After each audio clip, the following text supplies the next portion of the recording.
And welcome back to Pastor Plek's podcast. I'm your host, Pastor Plek, and I am so glad to be recording here in Austin, Texas. And joining me in the studio today is none other than Nicole Troup. We're so glad to have you with us again. Thanks, Chris. And then none other than Mrs. Catie Sas, a.k.a. Ava's mom. How are things going in the parenting world over there? It's great. It's been great. The last day of school was today, and summer break, here we go. And you had bounce houses. Mm-hmm. That makes the last day of school way better. Oh, yeah. It's the best day of her life. I think it's the cupcakes that makes it the best. She's going to love it. Well, we've been talking about God's principles for money, and we've been in this series called Give, Save, Live. And kind of the idea is that you would give the first year income first, you'd save, and that really is just paying your future self first. And by that, Mike, for example, you're going to have to, your AC, if you own a home, is going to break. There is no AC that lasts for forever. Unless you sell your house just before it breaks, then you could probably get away with it. But you have to be super on the ball on your air conditioning and have no ethical standard when selling your home. So that's a lot to take on. And then you're going to have to pay yourself in the future, whether that's retirement or whether that is something's gonna break. And so being intentional with your money is super important. And then we're gonna be talking this coming Sunday on how to live on the rest. So let's talk through this of saving. When you hear saving, Nicole Troup, I think for some Christians, it can go either way of I think that's evil because you're just hoarding money. Or you can go you need to save everything you can and because we need to prep because the apocalypse is coming. So talk to me about where you're at with all of that as a single woman, vulnerable to the world. I've always had a positive view of saving. Okay. Personally, I think that it is something that you should do because I've just had so many instances where something has happened to my car or and I need tires are expensive. Right. And you don't just have that in your... Yeah, and tires don't last for forever. Yeah, and I do think that the Bible does speak to being prepared for things like that, like having enough oil to make sure that your lamps don't run out. Right. And that's kind of where I go with saving. Yeah, I mean, I know people who would disagree with that heavily. Well, Proverbs 21:20, precious treasure and oil are in a wise man's dwelling, but a foolish man devours it. So enough money to buy spare tires is in a wise man's dwelling, but a foolish man goes out and eats it on fast food. So I think that there is a reality here that we need to be cognizant of, that if you just live for today, it's foolish. Now, and because I don't think everybody is donating 100% of their money to God. I think people are I just got to pay my bills, man. And that's where their money is going. Because I think if you gave 100% of your money toward God, God would miraculously make things happen for you. But even then, I'd say if the church is going then you just kind of you give 100% of your money to the church, and you sit down with the church staff to kind of prioritize the budget because we want to make sure that you can live. So I think that there's a part of that help us out here, that God has gifted you with the brain power to wrap your head around. How does that, when I say that, Catie, how does that come off to you? Just give me your straight up thoughts on that. Not that you wouldn't give me those.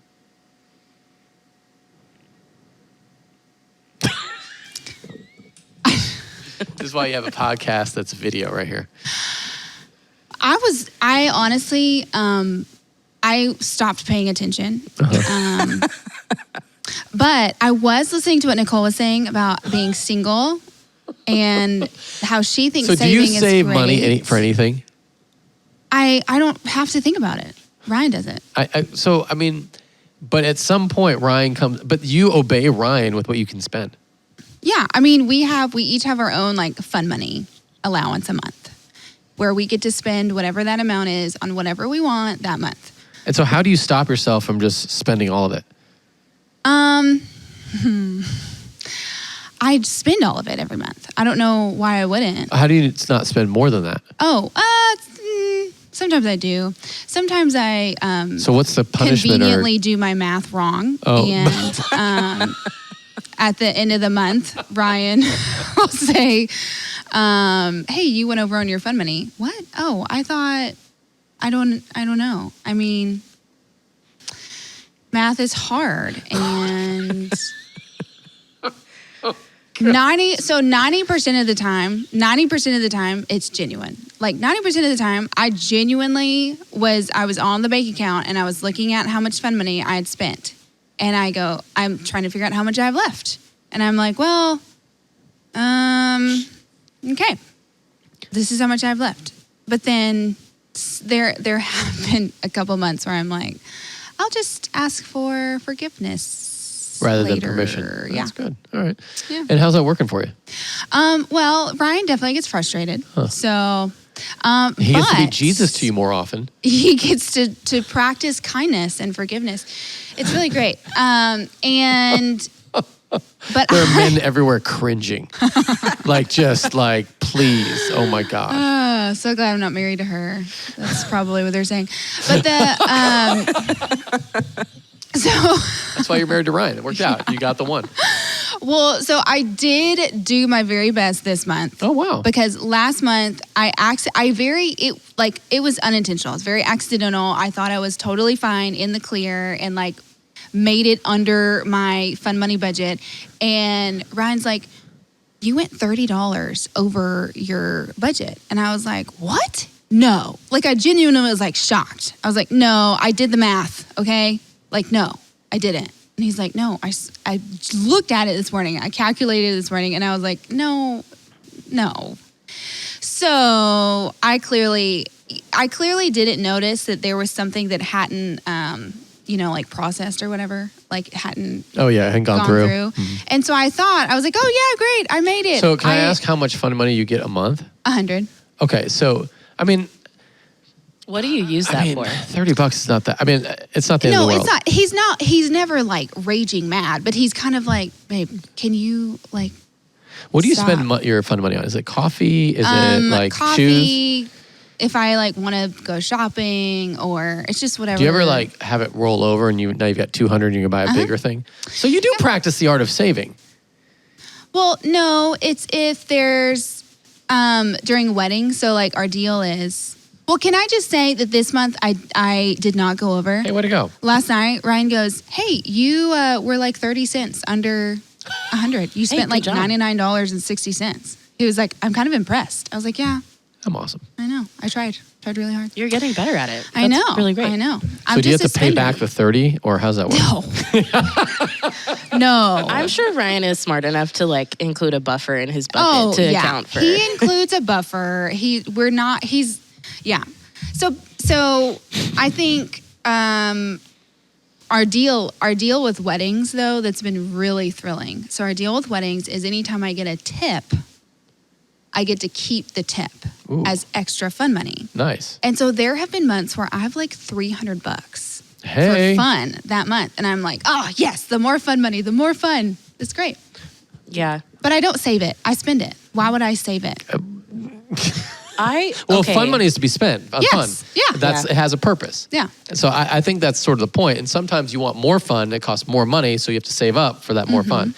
And there are times where you go over on your fun, and so then you have to repent of your going over and then wait for more money to come in. Yeah. That's the problem that I have. What's your problem? What do you My mean? problem, saving for emergencies is okay, yes, I can do that. Because it's something that's unforeseen, you can't really plan for your tire blowing out, But saving for something that's fun, I want the fun things right now. And it's hard for me to. What's a right now thing for you? When I want it. Or are you No, talking about something a what specific? type? Like a coffee? Is that a right now thing, or is it I mean, it is, but coffee is. I'm talking about expensive things. If I wanted a new iPad or. Well, coffee, over 7 times of getting it in a month, now you're into new territory of your $100 fund money. Yes, but I know myself well enough that I have a separate coffee budget. I budget for coffee Because that's a necessity. separately. Well, also coffee isn't just something that I do just for fun. Coffee is something that I get when I meet up with people. Yeah. And so it kind of has a different. It has a different function. Yeah. And so like, yeah, like with fun money for me is like when I go to Target. Okay, fair enough. You're so wise, Nicole. I are you I didn't have the amount of wisdom in your pinky. Like you weren't living in somebody's dining room at her age. I would have the like exact amount of money that I needed in my bank account to pay my water bill. Yeah. But then that morning I'd be, well, I kind of want to get a coffee on the way to work. So I'll just be late on my water bill. Like that was my like logic when I was single. Oh yeah. I'll just be late on my water bill. Whatever. You know I what? don't like being late for One of my things. favorite podcasts we've done is the financial stewardship discipleship one with you, because that is the best. What did I even talk about? Oh, it's a gem. If you haven't listened to the discipleship, stewardship, it is Catie at her best. Like your stories That's really true. are phenomenal. It makes discipleship like the most enjoyable thing you could do, especially when we're talking about stewardship, because you were gold on that. Anyway, I just don't like money. I also I like money, but I don't like security thinking a about thing it. for you? Does that make sense? When I talk, security, financial security. I mean, you're a woman, so usually that's like a big thing. If I literally don't know how to talk about this because I don't look at our bank account. But I mean, I have is it no- because you don't look at it because you're afraid, or you look at it because you don't care? I just don't care. Like Ryan does it. So and I- oddly, you're like one of those people that is oddly. I mean, it fits your personality. You're kind of carefree about everything. So Ryan, okay, this is how I look at the budget. Is there money in there? Great. And where Ryan can look at an amount in our bank account, and it can stress him out. He is like, oh my gosh, it's the lowest it's been in a long time, like da da da. Whereas he can tell me the amount that's in there, and I'm like, wow, we're doing great. And he's like, no, we're not. And I'm like, what are you talking about? That's a good amount of money. And he's like, yeah, you also don't pay our bills. So I'm like, we're doing great, babe. He's like, So the reason why I asked is because Adrian has like an emotional block when it comes to money. So she'll pay bills because she wants to be angry at whatever place is overcharging us, because she's really great at calling them and being angry about whatever the thing is. Oh man. But she doesn't want to know what exactly goes in and out. She just pays bills. She doesn't have a clue if we can pay it or not. She just does it, and I'm kind of monitoring, everything. That's an interesting dynamic. It is an interesting dynamic. She just pays bills. But the odd thing about Adrian, like if she buys something, she'll sell something. Kind of like, for the most part, like Adrian is pretty frugal. that's will why say it that. sort of works, because she's a net neutral on the whole. Although with her latest bunny business things, it's been a little bit net negative. But I've seen it as investment in children, so I've kind of worked it into the budget that way. Yeah. You kind of. I'm sure Ryan has to do the same thing for you, unlike things that you do with Ava, and like, okay, I guess that goes into child expenses. sure, I don't. I literally, for probably the first 7 years of our marriage, I didn't even know the password, the like name and password to the bank account. Okay, hopefully Ryan doesn't die. I don't know if I can handle that. I mean, I would be screwed. Yeah. I'd have to find a new husband in 5 minutes.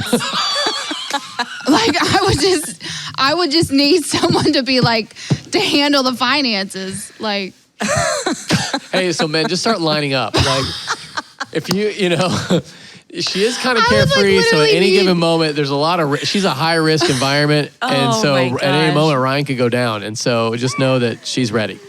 Right, with his I'm dangerous sure- job as a special I education really hope teacher. he never listens to this episode. Okay, so I will say 5 minutes. I mean, that's a long grieving time. Yeah, that's like 5 minutes. Hey, Well, no, listen. not because I'm like, Yeah, I you're- don't miss him anymore, but because I'm like, shoot, like How am I need- gonna survive? Someone else needs to like do the someone else needs to do the budget. Someone needs to take care of you. I mean, So- I could like take care of myself in general. Like I wouldn't, perish. I do kind of understand that though. Perish. That was a good word.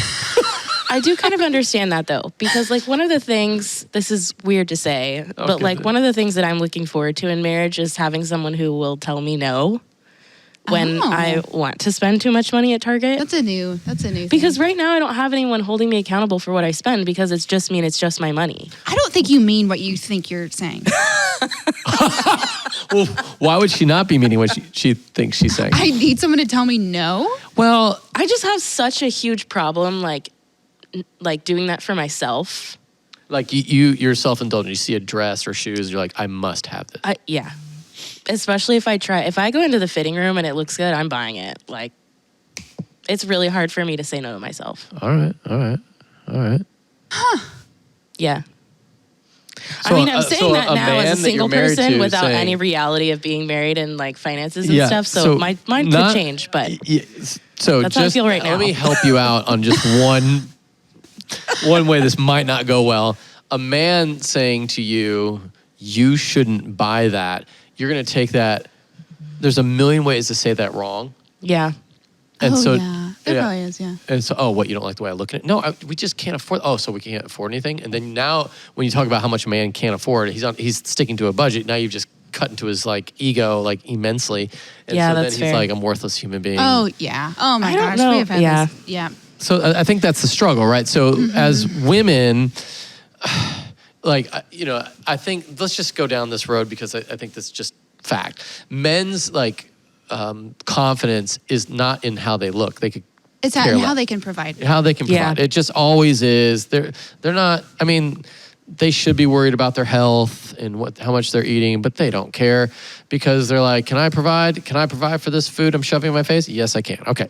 But for women, it usually revolves around beauty, right? Because that's like, oh no, that's my security lies in one of those two things. And so when a woman is looking for a man, they're like, oh, can you provide for me to take care of those things? And do you find me beautiful? Those are the two, like, worldly perspective. Yeah. Charm is fleeting, beauty is deceptive, but a woman who fears the Lord is greatly to be praised. Okay, we got all that. So, but I think what happens for men and women is you default to those two things. And so when a woman says something like, pushes back on a no, it can go really sideways. That's really fair. Fast. But I do appreciate that you say that now. I mean, we'll see how this goes. Boundaries. Like you want a boundary and an expectation around money because that helps me like knowing, okay, this is the amount of fun money I have for the month. And if I go over, it's going to kind of irritate my husband. So let's not do that. Well, and like, I mean, that's not even just the case with shopping for me. Like I create a budget most months. Like I'm pretty good at creating it, but like sticking to it is extremely difficult for me. Even in things like groceries or whatever, like. Okay, so this is the part that gets challenging. Yeah. Because you're in a discipleship group. Have you guys gone through the stewardship portion of that? For sure. All right, so when you get to the stewardship portion, which was an amazing podcast, by the way, with Catie, do you go, hey, who wants to look at my finances? We did that. And so then they looked and they go, looks good. And then are you able to go, hey, do we want to check in regularly so there is another person? Or is that just too far? And honestly, it might just be too much work for the other person because who wants that work? But I think that's, if Jesus is going to hold us accountable, right? I mean, like, because not in the text that we cover, but just beyond that, verse 46 and 47, he's like, he's going to rip apart the people that aren't awake and ready and doing what God calls them to do financially and else otherwise. And you're just like, now, granted, we're saved by grace, not by works, but if he's going to hold the world accountable to how every dollar is spent, is there any part of you, and this isn't like a got you question, but is there a part of you that goes, man, maybe that's something I should step into? Or listen, I spend less than I make. What do you want from me? No, I know that it's something that I need. Like I'm like pretty open about the fact that I need accountability in a variety of areas, and money is definitely one of those areas. And I've never really been shy about talking about. No, that's huge. Like, so you're not I'll talk about sex, but I won't talk about money person. No, it's really the other way around. Oh, that's good.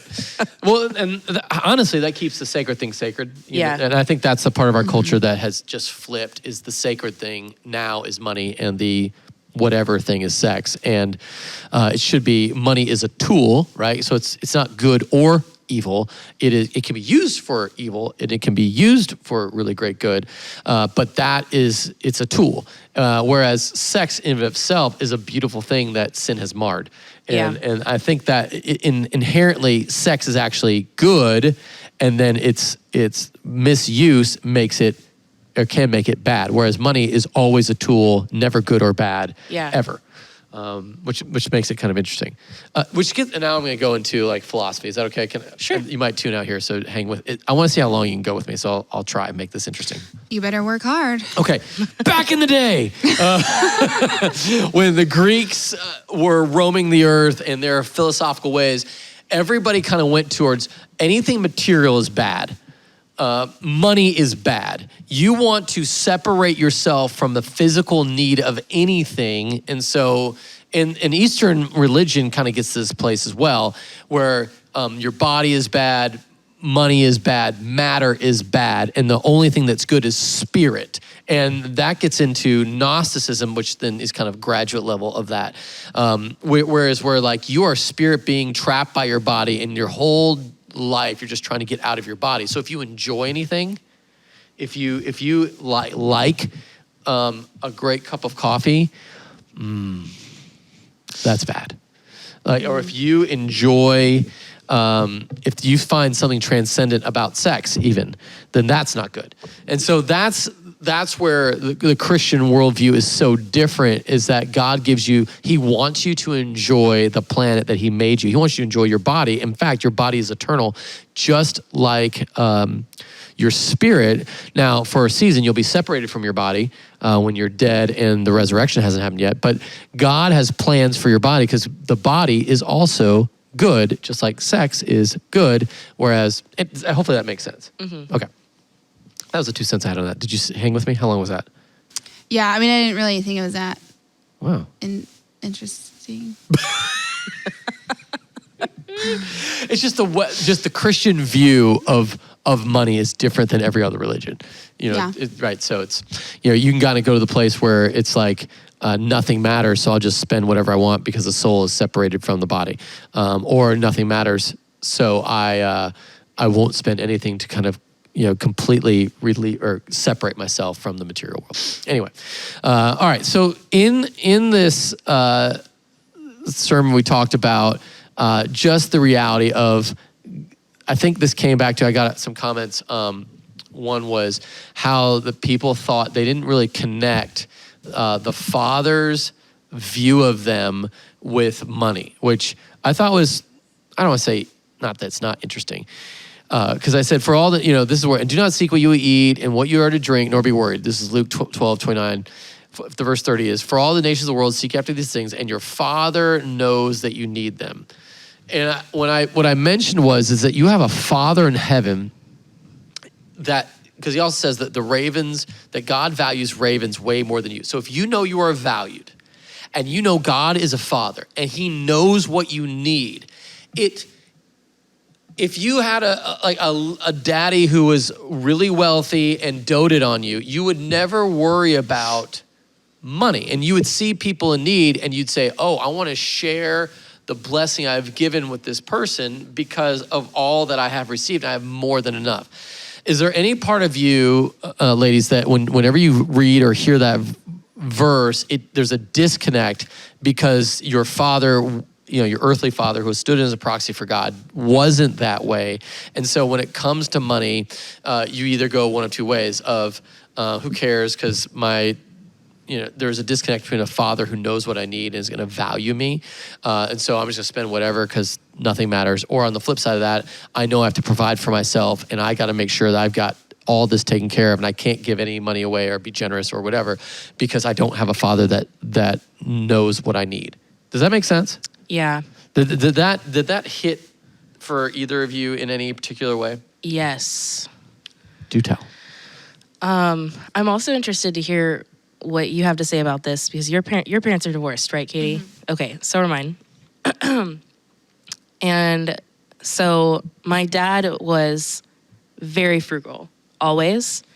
But my mom is the one who had primary custody of me and my brother. Right. And my mom and my stepdad would spend as if money, like to them, like they always said, like, oh, it's just money. Right. And so I came into that, like, as an adult, I came into this mindset of, like, I can spend whatever I want, but also, like, I can't give anything away because I need this Spend all it. for myself. Right. Oh, nice. You know, so it's like kind of a blend of the two, which is really weird. And that's been something that. Oh, okay. So let me see if I get it. So you feel confident that God's going to provide for you, right? So I'm translating to the God part. So you feel confident that God's going to provide for you, but he's giving you a certain amount. And if you sort of misuse that or spend it on somebody else, then you'll run out. Is that where you go? I'm afraid of running out. Okay. Yes. But I have no problem spending it on myself. Got it. So it's like, for me, I think I've like miscategorized things that are wants as needs. Right. And so this verse has actually been really helpful for me in the past because I'm like, oh, like God knows what I need. And like needs are like, I think this is a really common problem for people. Sure. Needs are, you need food, you need clothes, you need a place to live, you need transportation so that you can get to work and make more money. Right. Right? So those are like needs. Right. But like, I don't need like expensive clothes. Okay.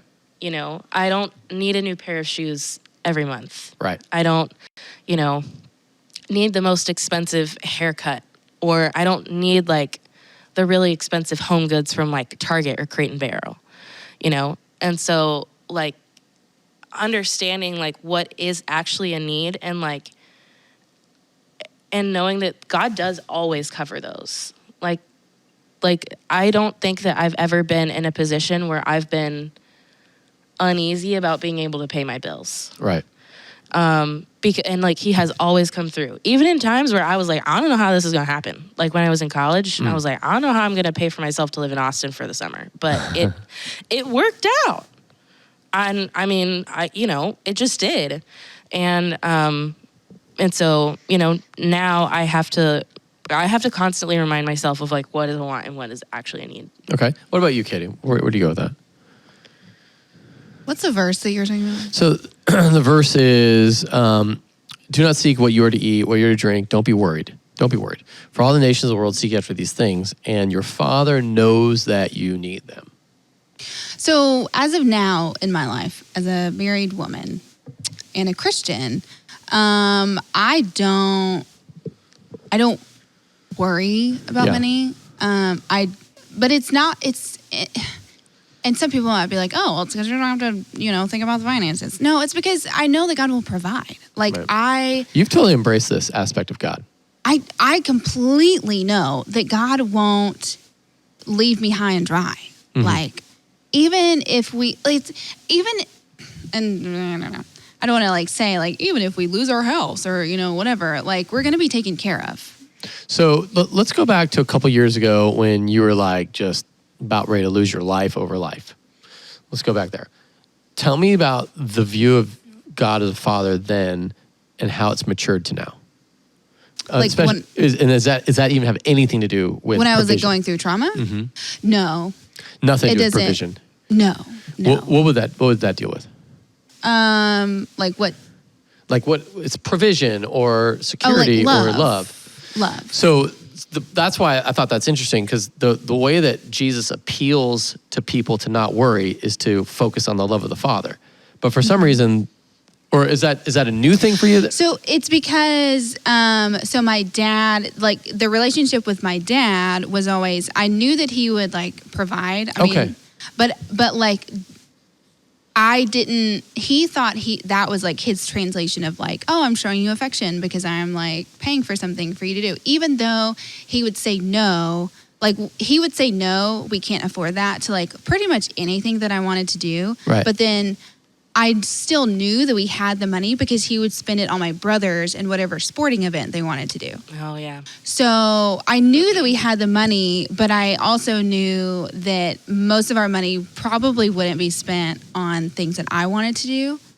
And so, because it just wasn't in my dad's alley. So hold on. So does that mean, and this, I don't want to like, this is where I'm psychoanalyzing your life, but that's okay. Does that mean like that when you became a Christian, you understood God as a father, you're like, oh, finally, I'm chosen by God. He wants me. And all the financial allocations that usually went to my brother are now going to me because he knows what I need or knows what I want. Yeah, I know because of truth that God loves me and God will provide for me. And you have favor. And I am a chosen child of God. And And no matter what happens, I will always be taken care of. I will always be provided for. Yeah. And, I don't ask for a lavish life. I just know that my basic needs are going to be met, and I don't worry about that. Man, it's fabulous. Okay.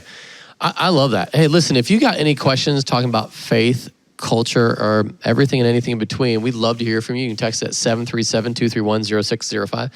Make sure you share and subscribe and like wherever you are watching this, on whatever platform you're experiencing Pastor Plek's podcast. Please share it. It would really help us out. Any other thoughts on the saving aspect of give, save, live? The thing that I thought of when you were saying all of that is it sounds like you're really secure in your identity in Christ, which is a pretty crucial aspect of just security in general, whether it's in money or relationships or whatever. That's good. So that's really cool. That's really encouraging. Thank you. Yeah, way to go. Catie, any other thoughts?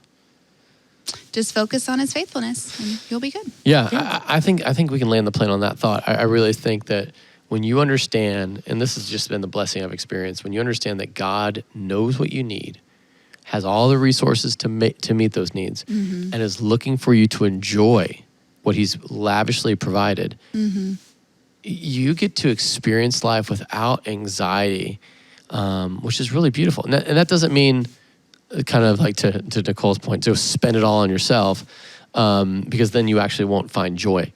But at the same time, enjoy what God has given you and use it for his glory. And I think that's the part where your relationship with God as a father of God, you've given me these resources. Now, please open my eyes to see where I can best spend this money. And it might be for the fun memories you're going to create doing whatever the thing is with your family. It might be so that you can get a summer moon, quarter moon coffee or whatever. Or it could be that you need something from Target. But it also could mean that I'm going to be generous with this person who needs a car, and you're going to be helping provide that down payment for that. Or, those kind of moments get to be really awesome as you experience the power of God, and God's going to be using it. All right. Hey, thanks so much for watching. Make sure that you do let us know where you're watching from, and have an awesome week of worship.